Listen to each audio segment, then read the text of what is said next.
prostor za to dodano dimenzijo nocojšnje problematike, ki ima seveda širši eskatološki aspekt brez dvoma.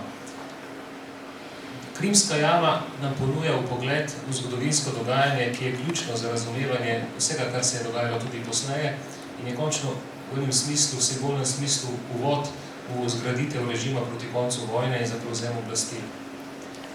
Priča namreč o tem, da je partizansko gibanje zavestno, seveda so ga usmerjali in vodili komunisti, iz tega vidika so bili mnogi partizani, gotovo večina tudi zlorabljeni za partijske cilje, se je nekje že konec leta 1941 osredotočilo, da je iskalo poglavitne sovražnike med slovenskim civilnim prebivalstvom.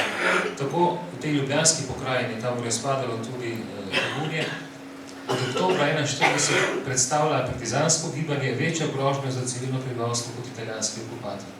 In to se je dogajalo tudi vse naslednje mesece, medtem kot je prej omenil magister Okoliš, so predvsem spomladi leta 1942 očitno po neki sugestiji iz Moskve slutili, računali slovenski komunistični voditelji na čelu s Kidričem in Kardeljem, da bo skorajšnji konec vojne.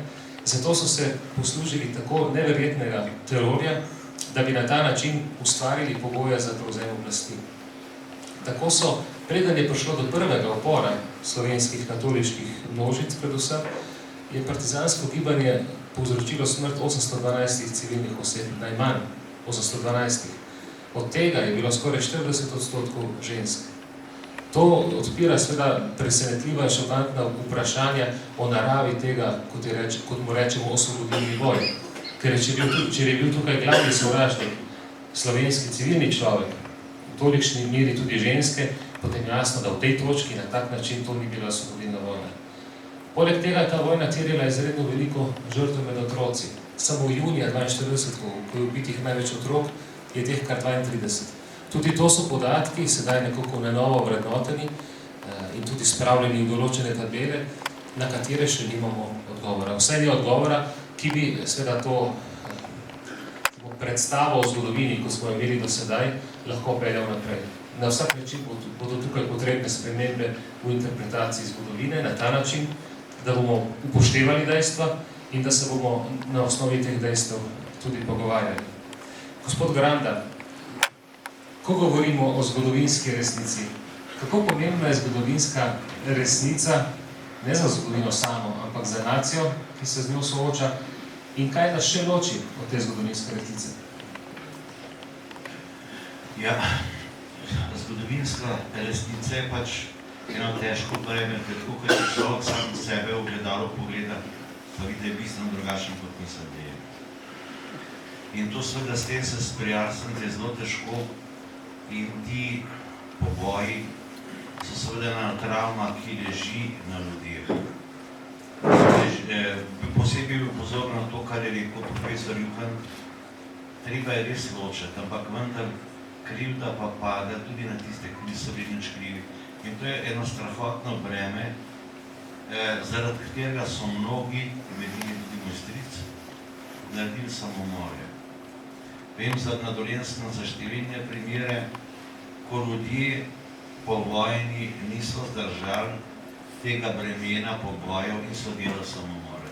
Tega je bilo veliko. Potem se spomnite tako zvane partizanske bolezni, vse pa nas na Dolenjskem smo temu tako rekli.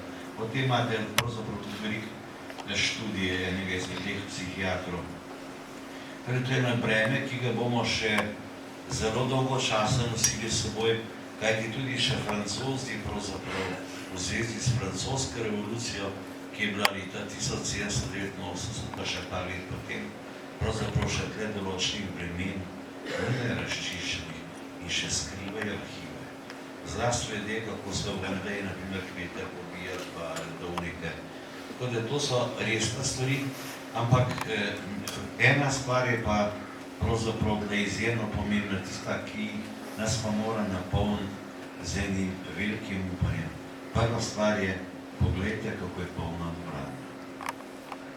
To je znak pravzaprav ene svobode duha, ne samo pietete, ampak vendar veliko upanosti. Spomnite se, kako je, jaz sem celo mladost živel pravzaprav, jaz sem sicer na Banijami, ki sem prestrahopeten, pa zmeraj sem bil pred Ebo, da bi v jamo prišel. Ampak vendar, veste, celo življenje sem pa s tem življenjem okrog dolgih mesečnih jam, ni bilo tako malo. Vedno, kadar je bila umazana voda, iz vodovoda smo rekli, no, spet pijemo v Novo mesto kočevske žrtve. Ne? To smo imeli stalno tak izraz. Tako da, ampak, torej prvo je to, da se spet upamo o tem govoriti in to je veliko. In potem je pa še ena stvar v rok, ker so te stvari vzeli mlajši. Mislim, to je pa najbolj pomembno. To se pravi, ne gre več za ljudi, ki so osebno prizadeti, gre za ljudi, ki to delajo z nekega moralnega prepričanja. In to je seveda tudi vera v končno zmago resnice.